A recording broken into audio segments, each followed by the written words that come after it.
हजरत इब्न अब्बास रज़ियल्लाहु तआला अन्हु आप फरमाते हैं, एक मर्तबा सय्यद आलम नूर मुजस्सम शफी मुअज़्ज़म सल्लल्लाहु तआला अलैहि वबारक वसल्लम के कुछ गुलाम सहाबा कराम अलैहिम रिदवान एक जगह पर बैठे थे और साबिक़ा अंबियाए कराम अलैहिस्सलाम की अज़मत और शान को बयान कर रहे थे।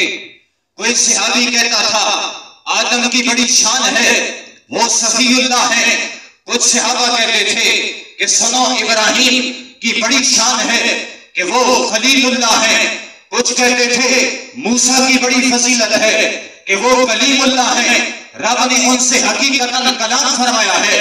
कुछ सहाबा कहते कि सुनो, हजरत ईसा की बड़ी शान है कि वो रूहुल्लाह है। अभी ये तज़किरा चल रहा था, अंबिया की अज़मतों को, शानों को बयान किया जा रहा था कि अचानक आमिना का लाल रब का यार मोहम्मद अरबी तशरीफ फरमा हो गए।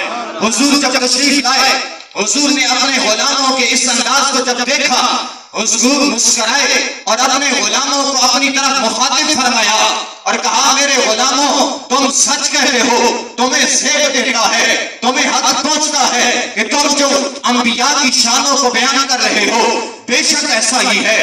हजरत आदम सफीउल्लाह है, हजरत इब्राहिम खलीलुल्लाह है, हजरत मूसा कलीमुल्लाह है, हजरत ईसा रूहुल्लाह है। लेकिन मेरे गुलामों सुनो, अना हबीबुल्लाह वला फखरा। मेरे गुलामों सुनो, कोई सफीउल्लाह है, कोई नसीरुल्लाह है, कोई रूहुल्लाह है, कोई कलीमुल्लाह है, कोई खलीलुल्लाह है। लेकिन सुनो मेरे गुलामों, मुझे मेरे रब ने अपना हबीब बनाया है।